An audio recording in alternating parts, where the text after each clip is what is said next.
بالإيمان. قال الله تبارك وتعالى: أعوذ بالله من الشيطان الرجيم. بسم الله الرحمن الرحيم.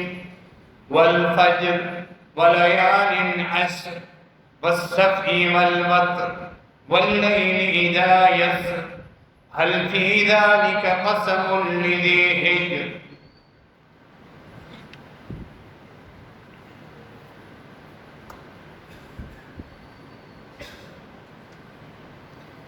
یہ زندگی اللہ رب العالمین کی طرف سے عطا کردہ بہت بڑی نعمت، اس کی بڑی عنایت ہے ہم سب کے اوپر۔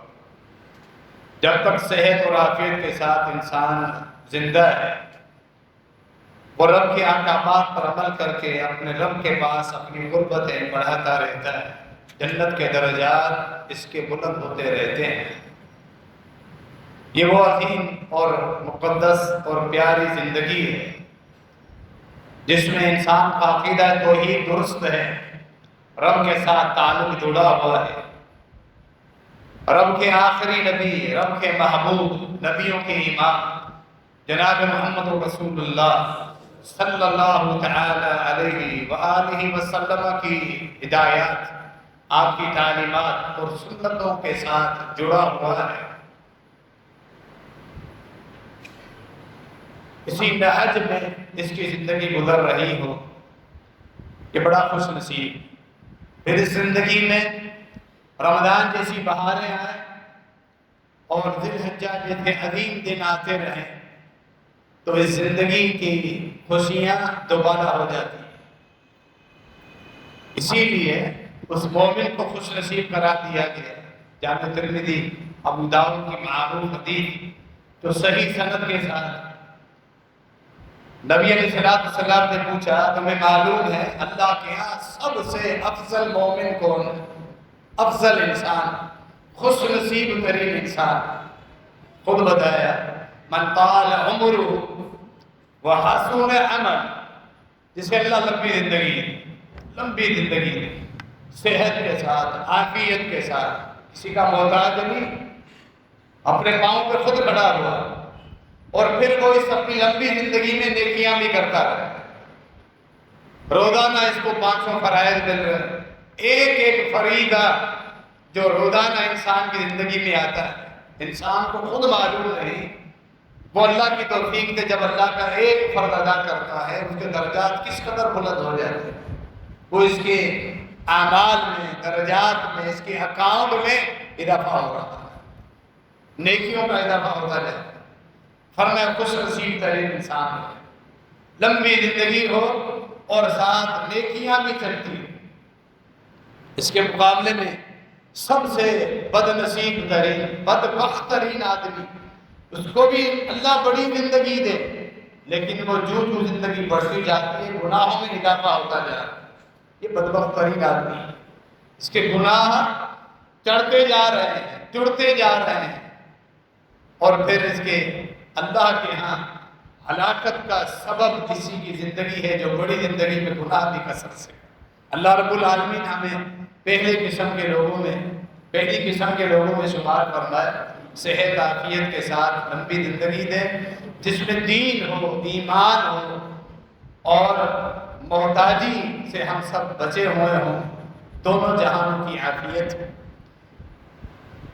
یہ ذی الحجہ کا عشرہ شروع ہو چکا ہے جس کی ابتدا میں آج ذی الحجہ کی دوسری تاریخ 2 ذی الحجہ، یہ عشرہ جو شروع ہو چکا ہے پورے سال کے دنوں میں سے افضل ترین دن ہے جو ابھی گزر رہے ہیں۔ تو یہ خوش نصیبی نہیں، رمضان مبارک کی طرح اللہ نے پھر ہمیں توبہ طائب ہونے کے لیے، عبادات کرنے کے لیے پھر یہ عظمت والے دن اور عظمت والی راتیں عطا فرمائی۔ یہ اللہ کے احسانات ہیں، یہ اللہ کی کرم نوازیاں ہیں ہم سب کے اوپر۔ اللہ رب العالمین نے ان 10 دن اور 10 راتوں کی قسم اٹھائی۔ خطبے کی تمہید میں جو آپ نے آیات سنی ہے سورہ الفجر کی ابتدائی آیات، بسم اللہ الرحمن الرحیم والفجر میں فجر کے وقت کی قسم اٹھاتا ہوں۔ فجر کا وقت بھی آ گیا، فجر کی نماز بھی آ گئی، بڑی اہمیت رکھتی ہے دین اسلام میں، فرائض میں فجر کی نماز، جس کے فضائل خصوصی اہمیت آپ سنتے رہتے ہیں۔ اللہ کے خاص لوگ ہوتے ہیں جن کی ساری زندگی روزانہ کی صبح میں فجر کی جماعت جڑی ہوئی، رب کعبہ کی قسم ہے ان کے بعد ان کے وقت پہ رشک کرنا چاہیے ان لوگوں کو جو اپنی اس زندگی میں جو اللہ نے دی ہے فجر کے وقت بستروں پر سوئے رہتے ہیں۔ انہیں رونا چاہیے، خون کے آنسو بہانے چاہیے۔ جو فجر کے وقت انہیں جماعت نصیب نہیں ہو، وہ خون کے آنسو دنیا میں نہیں بہائیں گے۔ یہ فجر سے محروم لوگ، ان کو بات سمجھ میں نہیں آئے گی، وہ خون کے آنسو دنیا میں نہیں مرنے کے بعد بہانے پڑے۔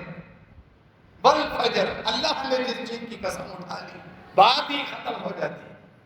اور فرمایا وَلَيَالٍ عَشْرٍ، ان 10 راتوں کی بھی میں قسم اٹھاتا ہوں۔ اس کی جفت اور کا مکمل کی مکمل 10 راتیں جن کے ساتھ دن بھی جڑے ہوئے۔ جمہور کے قول کے مطابق یہ 10 راتیں ذی الحجہ کی 10 راتیں، ذی الحجہ کا پہلا عشرہ جو سال کے افضل ترین دنوں میں، ذی الحجہ کے یہ 10 دن ہوں، اللہ کی قسم اٹھائی ہوئی 2 چیزیں یکجا مل جائیں، کئی چیزیں یکجا مل جائیں۔ اللہ نے سورۃ العصر بھی اتاری ہے، عصر کی بھی قسم اٹھائی، اس کا بھی خاص ایک مقام ہے شریعت میں، عبادات میں، فرائض میں، جس طرح فجر کا ایک خاص مقام۔ یہ 10 دن اور 10 راتیں گزر رہی جن کی اللہ قسم اٹھا چکا ہے، ساتھ فجر اور عصر بھی آئے، اللہ نے ان کی بھی قسم اٹھائی ہے۔ وہ اہل ایمان خوش نصیب ہے جو ان 10 دن 10 راتوں میں عبادات کا اہتمام بھی کرتے ہیں، اللہ کے فرائض اور جن چیزوں کی اللہ نے قسم اٹھائی ہے ان کا بھی اہتمام کرتے ہیں۔ فجر اور عصر بھی ساتھ چل رہے ہیں، اللہ کے فرائض بھی ساتھ چل رہے ہیں۔ ایسا کیوں ہے؟ سورۃ الفجر میں آپ نے سنا اللہ نے قسم اٹھائی۔ آگے اللہ رب العالمین نے اس قسم اٹھانے کے بعد قوم ثمود اور قوم ارم، قوم فرعون جو قوم ہلاک ہوئی نبیوں کی دعوت کا انکار کر کے، اللہ نے ان کی ہلاکت کا ذکر کیا۔ بڑا ربط ہے اللہ رب العالمین کے قرآن میں، تعلق ہے اگلے حصے کا پچھلے حصے کے ساتھ۔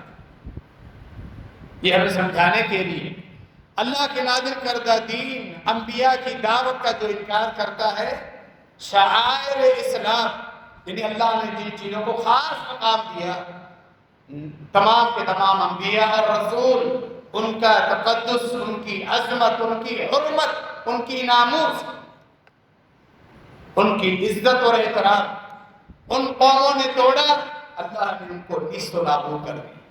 اسی طرح یہ 10 دن اور 10 راتیں اللہ نے ان کو حرمت والا بنایا، عظمت والا بنایا۔ یہ شعائر دین میں سے فجر کا وقت، عصر کا وقت، تو جو لوگ بھی اب بھی اللہ کے ان شعائر کی قدر نہیں کریں گے، بے حیثیت سمجھ کے چھوڑ دیں گے، نہ ان 10 راتوں کی کوئی خاص اہمیت انہوں نے دی، نہ فجر کو کوئی حیثیت دی، نہ عصر، نہ اللہ کے فرائض کو، اللہ بھی ان گزشتہ قوموں کی طرح انہیں ہلاک کر دے، برباد کر دے۔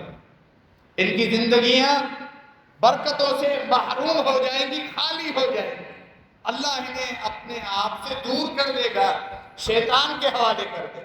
جو شعائر اللہ، جن چیزوں کے اللہ نے قسم اٹھائی اور جو لوگ ان کی قدر نہیں کرتے، یہ ربط ہے کہ ان قسم اٹھانے کے بعد اللہ نے ان سرکش قوموں کا ذکر فرمایا۔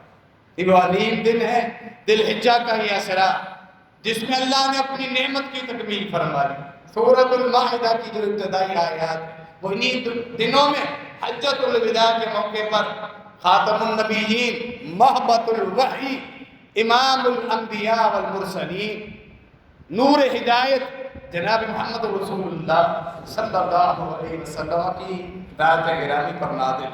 الیوم اکملت لکم دینکم واتممت علیکم نعمتی ورضیت لکم الاسلام دین۔ اے میرے محبوب، اپنی امت کو خوشخبری سنائیے، تمہارا دین آج میں نے مکمل کر دیا اور میری نعمت کی بھی تکمیل ہوئی، اسلام کو بطور دین میں نے تمہاری امت کے لیے چن لیا ہے۔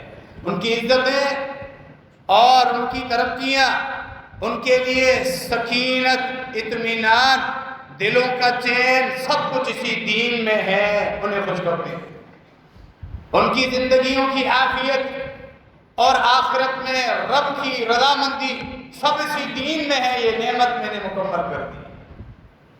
عرفہ کا دن تھا، نبی علیہ السلام عرفہ کے میدان میں وہاں موجود ہیں اور یہ آیات اتر 9 ذی الحجہ، اور اس سال بھی 9 تاریخ کو جمعے کا دن تھا، ہفتے کا عظیم ترین دن، سال کا سب سے عظمت والا دن، دونوں دن یکجا ہیں، گویا کہ ایک طرح کی عید ہی تھی۔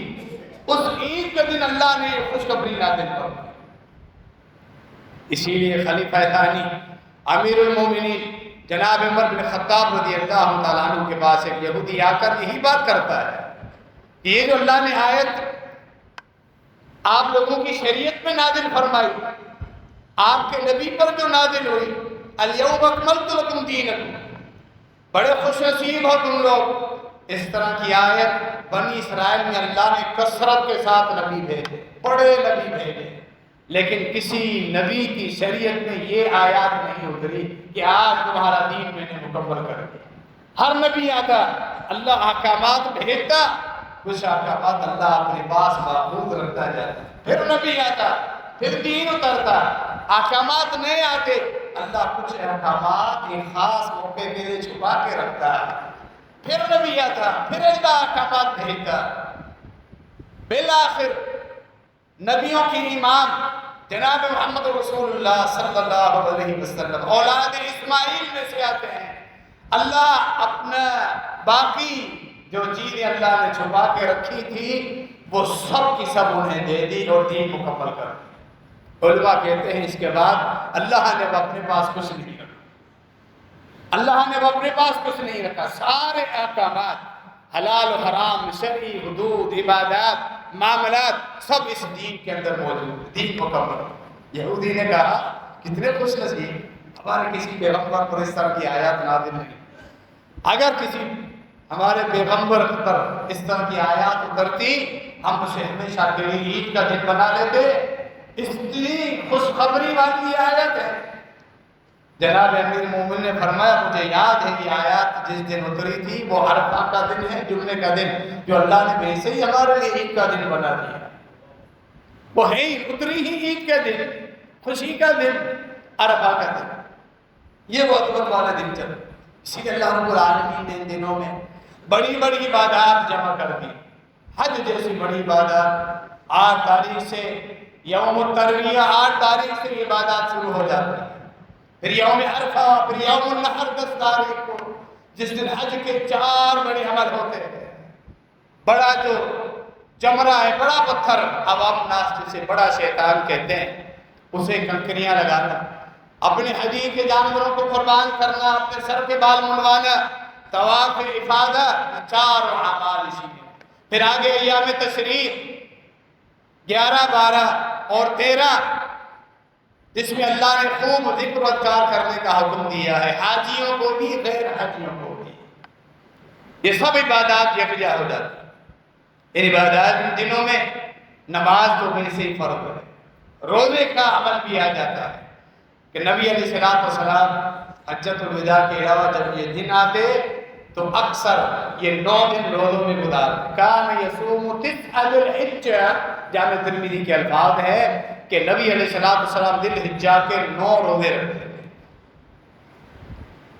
اللہ رب العالمین جس کو توفیق دے کہ عظمت والے دنوں کے متعلق جس کی اللہ نے قسم اٹھائی ہے، اس میں خوب عبادات کریں، روزے رکھیں، نفلی صدقات کرتا رہے، قرآن مجید کے ساتھ تعلق جوڑ لے، ذکر و اذکار کرتا رہے، ان اذکار کا اہتمام کرے جو اللہ کے نبی علیہ السلام کو بڑے محبوب تھے، اور اس کے علاوہ بھی جتنے بھی اذکار ہیں چلتے پھرتے وہ زبان پہ پڑھتا رہے، کہ ایک ایک لمحہ بڑا قیمتی ہے۔ ہمارے ہاں مسئلہ یہ ہے ہم ماحول سے متاثر ہوتے ہیں، یہ ہم انسانوں کی فطری کمزوری بھی ہے۔ جو رمضان مبارک میں ہمارا ذہن بنا ہوتا ہے، گیما گیمی کا ماحول، مساجد کی رونق، وقت پہ آنا، روزوں کے اہتمام، سحری افطاری کا اہتمام اور خوشی تراویح کا اہتمام، قرآن مجید کے ساتھ تعلق سارے ہی لوگ کر رہے ہوتے ہیں، ہم بھی اس ماحول کے ساتھ جڑ جاتے ہیں۔ لیکن جب یہ اثر آتا ہے، اہل علم کوشش کرتے ہیں، وضاحت کرتے ہیں علماء کرام اپنے وعظ اور دروس میں، لیکن پھر بھی ہمارے اوپر اتنا خاص فرق نہیں پڑتا کہ وہ اہتمام رمضان والا ان 10 دنوں میں ہم کریں، کیونکہ ماحول میں لوگ عام روٹین میں زندگی گزار رہے ہوتے ہیں، لہذا ہم قدر نہیں کرتے، لہذا آپ ماحول سے کٹ جائیں، لوگوں کو چھوڑیں۔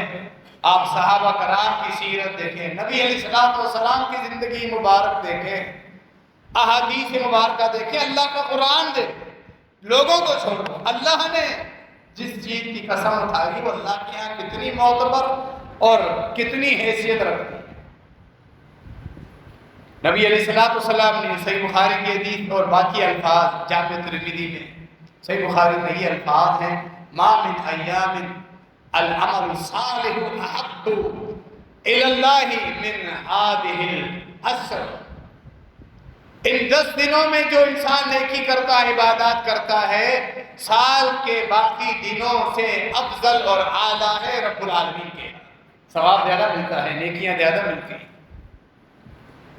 اور تقابل نہیں، نسبت نہیں، کتنا زیادہ ملتا ہے یہ نہیں بتایا۔ یہ کس چیز کی علامت ہے کہ لا محدود ثواب، یہ بھی شریعت کا ایک اصول ہے۔ جب کسی نیکی کا درجہ، اس کا ثواب لامحدود ہوتا ہے، نبی علیہ السلام اس نیکی کا اجر نہیں بیان کرتے۔ جس طرح کہ روزہ ہے، اللہ نے فرمایا روزہ میرے لیے، قیامت کے دن میں اس کا اجر دوں گا، اس کی نیکی کتنی ہے وہ اللہ قیامت کے دن خود بتائے۔ اسی طرح 10 دنوں میں نیکیاں بہت زیادہ ہے، کتنا فرق ہے یہ اللہ جانتا ہے، بہت بڑا فرق۔ فرمایا 10 دنوں میں کی جانے والی نیکیاں باقی پورے سال میں کی جانے والی عبادات سے افضل، اللہ کو بڑی محبوب، اللہ درجات بھی زیادہ دیتا ہے۔ سب سے بڑی نیکی فرائض کے بعد ہے، کیونکہ فرائض ہر مسلمان کی زندگی کا لازمی حصہ ہے۔ صحابہ کو یہ تصور ہی نہیں تھا، نہ اللہ نے قرآن میں یہ تصور ہمیں پیش کیا ہے، نہ پیارے پیغمبر صلی اللہ علیہ وسلم کی تعلیمات میں کہیں ہمیں یہ تصور ملا ہے کہ کوئی مسلمانوں اور فرد چھوڑتا رہے، یہ کنسیپٹ ہی نہیں، یہ تصور ہی نہیں ہے۔ ایسے آدمی کا رب کے ساتھ، رب کے پیغمبر کے ساتھ، اسلام کے ساتھ، قرآن کے ساتھ کوئی تعلق نہیں، جو اللہ کا فریضہ ہی چھوڑ دے۔ یہ تو ہر مسلمان کا اسلام کا نطق کرتا ہے اور فرائض ان کے اوپر لازم ہو جاتا ہے، وگرنہ وہ کلمہ پڑھنے میں ہی جھوٹا ہے۔ قرآن مجید کی واضح آیات موجود ہے، سورہ توبہ کا ابتدائی حصہ پڑھیں تو صحابہ کرام نے فرائض کے بعد نیکی پوچھی، وَلَا جِہَادُ فِي سَبِيلِ اللَّهِ، اور سب سے بڑی نیکی اللہ کے راستے میں جہاد کرنا، کہ جہاں چند لمحوں کے لیے مجاہد لڑتا ہے اس میں جہنم کی آگ حرام ہو جاتی ہے۔ جہاد اتنی بڑی نیکی، صحیح بخاری کی وہ اکثر حدیث آپ سنتے رہتے ہیں، صحابی جو سریے سے پیچھے رہ گیا تھا، نہیں جا سکا تھا، عمل پوچھتا ہے نبی علیہ السلام سے، میں مجاہدین کے برابر گھر بیٹھے نیکی حاصل کروں، نبی علیہ السلام نے فرمایا نہیں، وہ اصرار کرتا ہے مجھے بتائیے، فرمایا کیا تجھے اس کی طاقت ہے کہ مسجد میں بیٹھ جائے، رکوع سجدے میں قرآن کی تلاوت میں تیرا وقت گزرتا رہے، روزانہ تو مسلسل روزے رکھتا رہے جب تک وہ پلٹ کر آ جائے، 2 مہینے بھی ان کو لگ سکتے، 3 مہینے بھی، سال۔ ہاں نہیں، اللہ کے رسول اتنی طاقت نہیں، فرمایا نہیں کہ مجاہد کے برابر گھر بیٹھے ثواب حاصل تو نہیں کر سکتا، صحیح بخاری۔ لیکن یہ دن ہے اللہ کی نعمت۔ نہ صحابہ نے عرض کی کیا جہاد سے ہی بڑھ کر، فرمایا جی ہاں، وَلَا الْجِهَادُ فِي سَبِيلِ اللَّهِ، جہاد سے بھی بڑھ کر نیکیاں ہیں، درجات ہیں، ان دنوں میں کوئی بھی نیکی کرے۔ حدیث کا مفہوم کیا ہے؟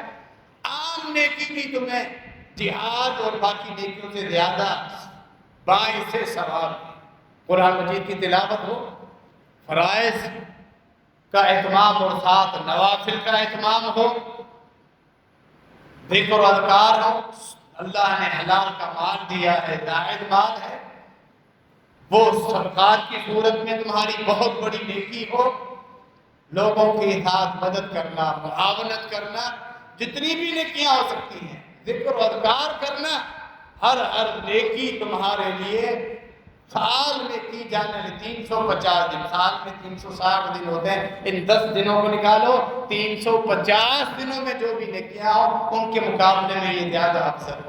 عام نیکی سبحان اللہ ایک دفعہ کہنے سے تمہیں کئی درجات زیادہ ملے۔ فرمایا ایک جہاد ایسا ہے، وہ مجاہد جو اپنا مال بھی ساتھ لے کے جاتا ہے، اپنی جان بھی ساتھ لے کے جاتا ہے، جان بھی اپنے رب کے لیے لٹا دیتا ہے جس رب نے عطیہ کی تھی، مال بھی اپنے رب کے راستے میں لٹا دیتا ہے جس رب نے یہ مال عطا کیا۔ فَلَمْ يَرْجِعْ مِنْهُمَا، کوئی ایک چیز واپس نہیں لے، شہید ہو جاتا ہے اپنے مال و متاع سمیت، اس کا مقام ہی کچھ ہوگا۔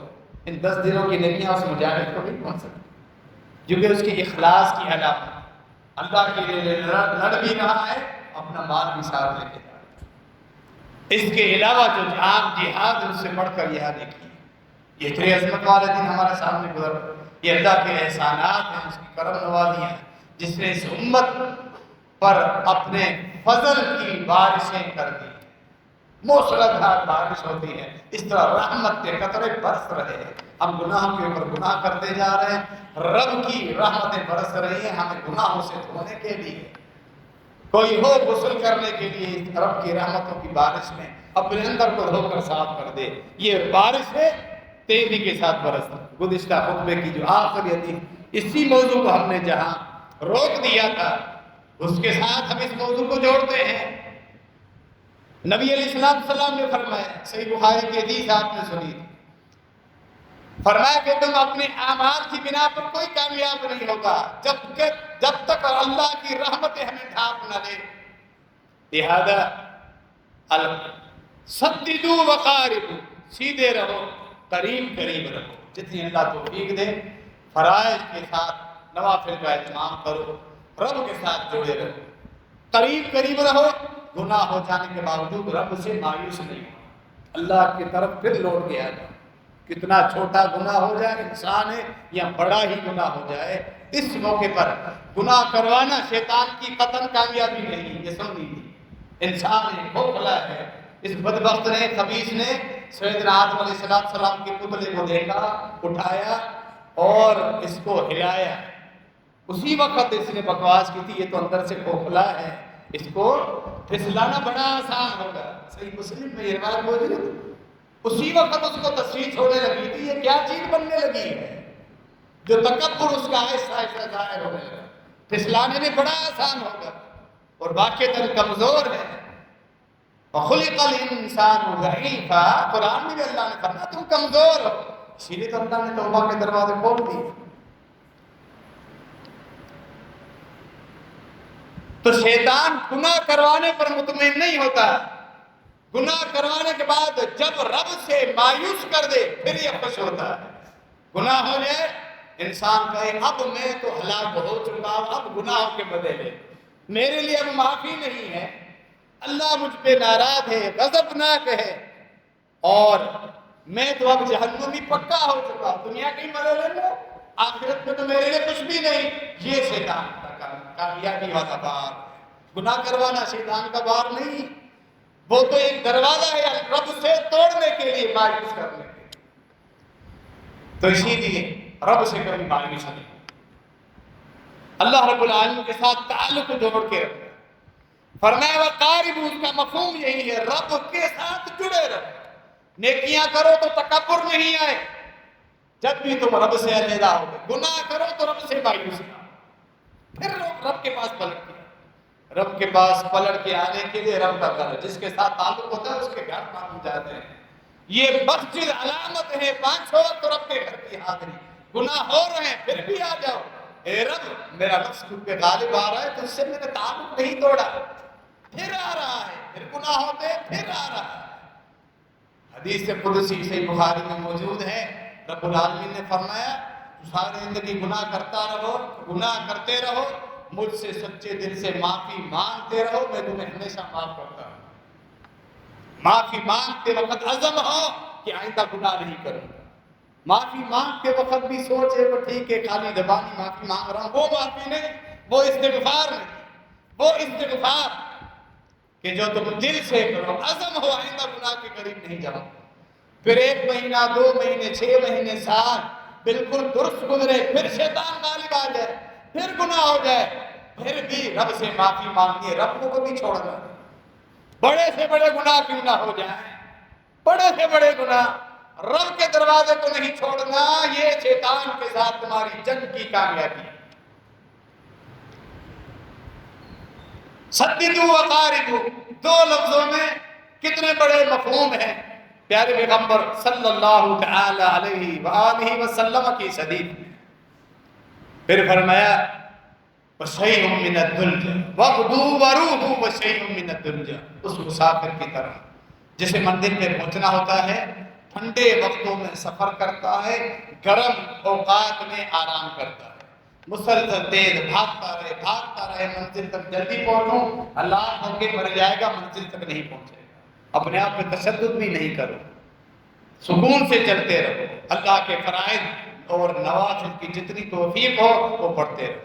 صبح کے وقت مسافر سفر کرتا ہے، پھر جب دن چڑھ جاتا ہے، سورج آسمان پر درمیان میں، وہ اپنا خیمہ گاڑ کے پھر آرام کرتا ہے، کوئی درخت کی چھاؤں مل جائے آرام کرتا ہے۔ پھر شام ہوتی ہے، پھر سفر شروع کر دیتا ہے، پھر سفر شروع کر دیتا ہے۔ رات کا پہلا حصہ ہوتا ہے آرام کرتا ہے، فجر سے پہلے رات کے آخری حصے میں پھر سفر شروع کرتا ہے، بالآخر وہ اس طرح سکون کے ساتھ اپنی منزل تک پہنچ جاتا ہے۔ یہ ہماری زندگیاں ایسے ہی گزر رہی، ہم سب مسافر تسلسل کے ساتھ آہستہ آہستہ القصد تبلغ، میانہ روی اختیار کرو، منزل کو پہنچ جاؤ گے۔ تمہاری منزل رب کی جنت ہے، میانہ روی، اللہ کے فرائض کی تکمیل، نوافل میں جتنی اللہ توفیق دے۔ بالخصوص یہ تفصیل کیوں دی، مثال کیوں دی، مسافر صبح کے ٹھنڈے اوقات کا فائدہ اٹھاتا ہے، شام کے ٹھنڈے وقت کا اور رات کی گھڑیوں کا۔ کبھی نوافل میں انسان کے پاس مال کم زیادہ آ جائے، پیسہ زیادہ آ جائے، ظاہر مومن تو حلال کا ہی کمائے گا، حرام کا تو تصور ہی نہیں۔ جب کبھی مال زیادہ ہو تو خوب صدقہ کرو، ڈرو نہیں، اللہ دے گا تمہیں۔ یہ تم اپنی آخرت میں کمیٹی ہے، رب کے پاس تمہاری کمیٹی جمع ہو رہی ہے، اور سب سے کمیٹی ہم دنیا میں رکھتے ہیں مشکل اوقات میں آسانی کے لیے۔ سب سے مشکل وقت ہوگا جب تمہاری اولاد تمہیں دفنا کر تمہیں واپس چلی جائے گی، ان کے قدموں کی آہٹ بھی اللہ تمہیں سنوائے، اب تم اکیلے ہو۔ وہاں وہ صدقات جو تم نے جمع کروائے تھے وہ فرشتے لے کر آئے، جتنے جمع کروا رہے ہو وہ آپ کو معلوم ہے رب کے لیے تم اپنے لیے کتنا جمع کرا رہے ہو۔ وَمَن يَبْخَلْ فَإِنَّمَا يَبْخَلُ عَن نَفْسِهِ، سورہ محمد صلی اللہ تعالی علیہ وآلہ وسلم۔ فرمایا خرچ کرو ہمارے دیے ہوئے مال میں سے۔ جو بخیلی سے کام لیتا ہے وہ اپنے آپ سے بخیلی کر رہا ہے۔ کیوں؟ جتنا خرچ کر رہے ہو تم اپنے لیے جمع کرو، جو آخرت میں تم اسے کئی گنا بڑھ چڑھ کر پاؤ گے۔ کنجوسی ہاتھ روک رہے ہو، تم اپنے لیے مال نہیں پاؤ گے مرنے کے بعد، اپنے آپ سے ہاتھ روک رہے ہو۔ جس مال کی کل تمہیں ضرورت پڑے گی وہ آج بھیج دو رب کے پاس، آنکھیں بند کر کے اللہ دے گا دنیا میں بھی درجات تمہارے بلند۔ کبھی اللہ نے مال زیادہ دیا ہے حلال کا، خوب صدقہ کرو، کبھی تنگی ہے تو پھر زکوٰۃ کا نصاب پہنچ چکا ہے، خالی زکوٰۃ ادا، یا پھر تنگی میں تھوڑا مال خرچ کرو، کوشش کرو روزانہ کچھ نہ کچھ صدقہ کرو، کبھی زیادہ کبھی کم۔ یہ طریقہ ہے، صحت ہے، عافیت ہے، خوب عبادات کرو، کھڑے ہو جاؤ، اللہ کی عبادات کرو، قرآن مجید کی تلاوت، ذکر و اذکار کا اہتمام، نوافل تہجد کا اہتمام، اگر عادت بن جائے تو کیا ہی بات ہے۔ اور پھر اللہ کے دیے ہوئے خاص دن رمضان میں کمر کس لو، رمضان مبارک کا مہینہ آ جائے وہ خوب عبادات کا مہینہ ہے۔ ذی الحجہ کے جو 10 دن گزر رہے ہیں یہ خوب عبادات کا مہینہ، اس مسافر کی طرف فائدہ اٹھاؤ، خاص مواقع سے فائدہ اٹھاؤ۔ دنیا میں بھی کاروباری معاملات میں کوئی جائز اسکیم بھی آ جائے، بونس مل جائے، سب سے پہلے ہم لپکتے ہیں اس بونس سے، ہم فائدہ اٹھاتے ہیں۔ اگر جائز اسکیمیں ہیں تو وہ جائز بھی ہیں، لیکن اب دنیا کی وہ فائدہ چھوڑتے نہیں. تو اللہ رب العالمین نے جو بونس دیا ہوا اس فائدے کو بھی ہمیں نہیں چھوڑنا چاہیے. یہ وہ دن جو ہمارے سامنے سے گزر رہا ہے، ایک ایک لمحہ بڑا قیمتی ہے. رب کو راضی کرنے کا، اپنے نامہ اعمال کو وزنی بنانے کا بہترین موقع ہے جو اللہ رب العالمین نے ہمیں عطا فرمایا ہے. لوگوں کو مت دیکھیں، لوگوں کا ماحول یہی بنا ہوا، خود ماحول بنائیں، اپنے گھر کا، اپنے گھر والوں کا ذہن بنائیں، اپنی اولاد کا، کہ خوب عبادات کریں، نوافل کا اہتمام کریں، اور پھر قرآن مجید کی تلاوت کا اہتمام کریں. اللہ رب العالمین ہمیں سمجھنے اور عمل کرنے کی توفیق عطا فرمائے. آمین. وما علینا الا البلاغ.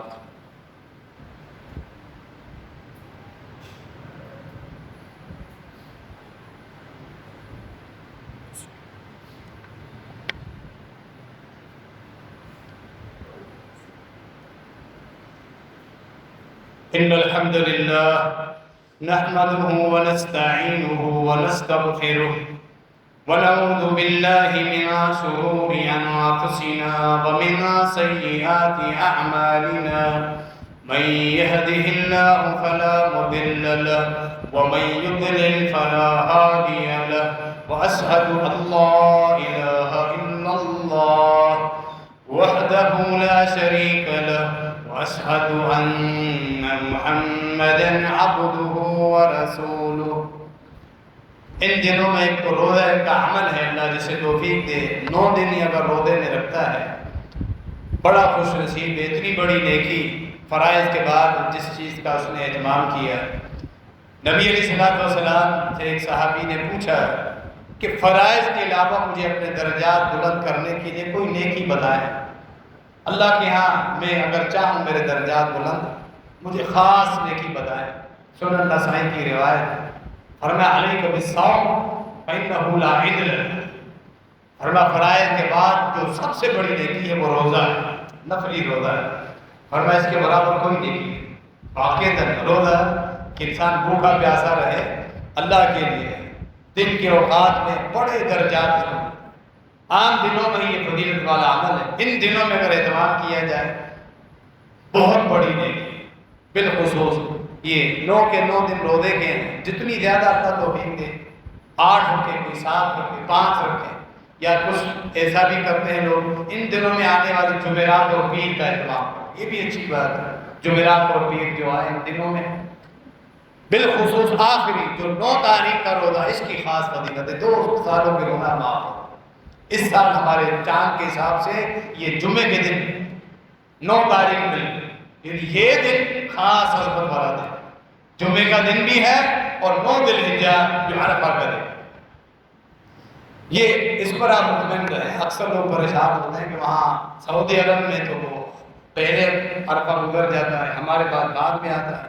یہ لوگ جو تشکیک اور لوگوں کے اندر شکوک پھیلاتے ہیں وہ عبادات سے لوگوں کو محروم کرتے ہیں.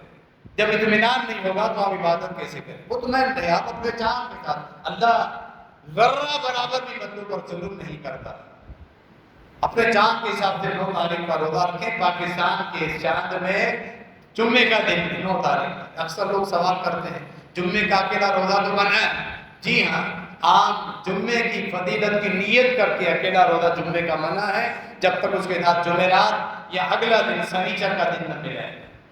لیکن یہ جو دن روزہ رکھا جائے گا اس میں 9 تاریخ کی نیت کی جائے گی، عرفہ کی تو جائے رکھ سکتے. اگر کوئی ساتھ جمعرات کو ملا دے دیا ویسے ہی یہ سارے دن روزوں کے جمعرات اور جمعے کا جمعرات بھی ہے اور جوڑا بھی ہو جائے گا، 2 روزے ہو جائے گا. بہتر افضل مگر ماہے جمعے کا دن کیونکہ 9 تاریخ رکھ سکتے ہیں، کوئی حرج ضرور رکھیں. کوشش کریں. ایک ہی روزہ ہے جس پر 2 سالوں کے گناہ معاف، اور 1 سال جو گزر چکا اور 1 سال جو آئے. ایک انسان اپنی عادت بنا لے، ہر سال رکھتا رہے تو ہر سال ہی وہ 1 سال پیش قدمی کے طور پہ، پیشگی کے طور پہ، پیشگی میں ایڈوانس میں اپنے گناہ سال کے گناہ بخشواتا رہے، ایڈوانس میں اس پر گناہ بخشواتا رہے. تو روزہ ان دنوں میں کیا جانے والا ایک بہترین عمل. اور روزے کے علاوہ تکبیرات، ذکر و اذکار، اٹھتے بیٹھتے ہر وقت جو 4 کلمات تکبیرات میں اللہ اکبر لا الہ الا اللہ، اللہ اکبر وللہ الحمد، باقی جو ذکر و اذکار ہے سبحان اللہ الحمدللہ ولا الہ الا اللہ واللہ اکبر، کلمات اٹھتے بیٹھتے پڑھتے ہیں۔ 9 تاریخ سے باقاعدہ نمازوں کے بعد زور سے بھی آپ پڑھ سکتے ہیں، ہلکے درمیانے آواز ہر فرض کے بعد، وہ 9 تاریخ سے شروع، 9 تاریخ سے 13 تاریخ۔ ابھی ذی الحجہ کی ابتدا میں 9 تاریخ تک کیا ہے، نمازوں کے بعد لازمی ہے، بلکہ مسجد میں بیٹھے ہوئے، باہر نکلتے ہوئے، داخل ہوتے وقت، سفر کے دوران، گاڑی پر، سواری پر، گھر بیٹھے ہوئے، دکان پر بیٹھے ہوئے یہ کلمات پڑھتے رہتے ہیں۔ عبداللہ بن عمر، عبداللہ بن زبیر رضی اللہ عنہ، امام بخاری رحمہ اللہ، ان کا اثر لائے ہیں اپنی صحیح بخاری میں، وہ ان دنوں میں بازار نکل جاتے، زور زور سے تکبیرات پڑھتے تاکہ لوگوں کے علم میں بات آئے۔ وہ ان کی تکبیرات سن کے پھر دکان کے کام کرنے کے دوران دکاندار کی گاہک کی بازار میں رس ہوتا ہے، وہ بھی پھر تکبیرات پڑھنا شروع کر دیتے۔ بہت بڑی یہ نیکی، یہ کلمات پڑھنا، ذکر کرنا، یہ بہت بڑی نیکی ہے۔ جامع ترمذی کی روایت میں اس ذکر کو بالخصوص جب موحد کرے، جس کے عقیدے میں رب کے ساتھ شرک نہیں ہے، اکیلا رب کی توحید کا وہ قائل ہے، موحد ہے، توحید کا نور اس کے سینے میں ہے، حرام کا لقمہ اس کے پیٹ میں نہیں، سنتوں کا متلاشی ہے، ریاکاری نہیں ہے۔ سبحان اللہ کہنے سے فرمایا آدھا میدان بھر جاتا ہے، باقی الحمدللہ کہنے سے میدان نیکیوں کا پلڑا بھر جاتا ہے۔ اللہ کی رحمتوں کی وسعت ہم اندازہ نہیں لگا سکتے، کبھی عقل میں بات رہی، اللہ واقعی بہت بڑا رحیم، بڑا کریم۔ وہ پلڑا جو ان 2 کلمات پڑھنے سے بھر جاتا ہے وہ کتنا ہے، اس اللہ کی اس ترازو میں جو قیامت کے حساب و کتاب کے لیے رکھا جائے گا، اللہ ہم سب کا حساب آسان فرمائے۔ 7 زمینیں 7 آسمان سما سکتے ہیں، اتنی وسعت ہے، لیکن موحد کا یہ کلمات پڑھنا اس کو بھر دیتا ہے۔ پہلے تو عقیدہ توحید ہر چیز کی جڑ، آپ کے فرائض ہوں، آپ حج کے لیے جا رہے ہیں، آپ عمرہ کرنے جا رہے ہیں، آپ جہاد کے لیے نکلے ہیں، آپ صدقات کر رہے ہیں، تہجد پڑھ رہے ہیں، روزے رکھ رہے ہیں، بنیاد عقیدہ۔ عقیدہ نہیں آپ کے پاس کچھ بھی نہیں، عقیدہ ہے، بنیاد آ گئی، اللہ کے بنیادی فرائض پورے ہیں، اس کے بعد پھر ذکر و اذکار، نوافل، قرآن مجید کی تلاوت، یہ معاملہ۔ ان کلمات کی بڑی فضیلت ہے، بے شمار فضائل احادیث میں ان کلمات پر۔ ذکر و اذکار کے بعد قرآن مجید کی تلاوت کریں، کوشش کریں اس عشرے میں قرآن مجید کا ایک دور مکمل کریں، جتنا زیادہ ہو سکے قرآن مجید پڑھیں، صدقات و خیراتیں کرتے رہیں، کثرت کے ساتھ تعداد بڑھا دیں، جو آپ عمومی صدقہ کریں اس کے مقابلے میں ان دنوں میں صدقات کی تعداد بڑھا دیں۔ ان دنوں کی نیکی باقی دنوں کے مقابلے میں بہت زیادہ افضل ہے۔ سب سے بڑی نیکی کیا ہو سکتی ہے ان دنوں میں؟ یہ تو ہم نے کچھ مثالیں سنی۔ سب سے بڑی نیکی ان دنوں میں اللہ کے فرائض کی پابندی، کیونکہ فرض سب سے بڑی نیکی۔ اللہ نے خود فرمایا ہے کہ میری قربت ہے، جو بندہ حاصل کر سکتا ہے اسی عمل سے جو میں نے اس پر عمل فرض کی، اس کے بغیر اللہ کی قربت نہیں۔ فرائض کی تکمیل ان دنوں میں، بالخصوص ان دنوں میں کوشش کریں، باجماعت روزانہ کی 5 نمازیں، فجر سمیت، عصر، عشاء۔ کیا ہے، کیا انداز ہے؟ پہلے آ جائیں ان دنوں میں، وقت پر آ جائیں، پہلے آ جائیں، نوافل بھی پڑھنا چاہیے، انتظار میں بیٹھ جائیں، اور پھر جتنی اللہ توفیق دے فرض کے بعد بھی بیٹھ جائیں مسجد میں، جب تک وضو کی حالت میں آپ بیٹھے ہوئے فرشتے آپ کے لیے دعائیں کریں۔ درجات کی بلندی کا سبب کیا ہے؟ گھر سے وضو کر کے آپ آ جائیں، ایک قدم پہ آپ کا گناہ جھڑ رہا ہے، دوسرے قدم پہ درجات بلند ہو۔ مسجد میں آ کے انتظار کریں، مسجد کے فرض کے بعد پھر کیا ہے؟ بیٹھے رہنا، جتنی اللہ توفیق۔ سب سے بڑی نیکی فرائض۔ افسوس ہم وہی اپنے دین کو اپنی مرضی، خواہش اور پکنک اور تفریح کے طور پر مناتے ہیں۔ جو قربانی کے جانور خریدنے ہم جاتے ہیں، اس میں کتنی نمازیں لوگ ضائع کرتے ہیں، جانوروں کی منڈی میں جاتے ہیں، جانور خرید کر رہے ہیں سنت ابراہیم کو زندہ کرنے کے لیے، اور نبی علیہ السلام کی شریعت کے فرائض ضائع کر رہے ہوتے ہیں۔ یہ کیسی بدبختی چھائی ہوئی ہمارے اوپر، یہ ہم کس کو دھوکہ دے رہے ہیں؟ اپنے آپ۔ منڈی خریدنے کے لیے ساری رات لگ گئی، فجر بھی ضائع ہو گئے منڈی میں جانور خرید کرنے کے لیے۔ تو یہ کس کام کے ہیں تمہارے جانور؟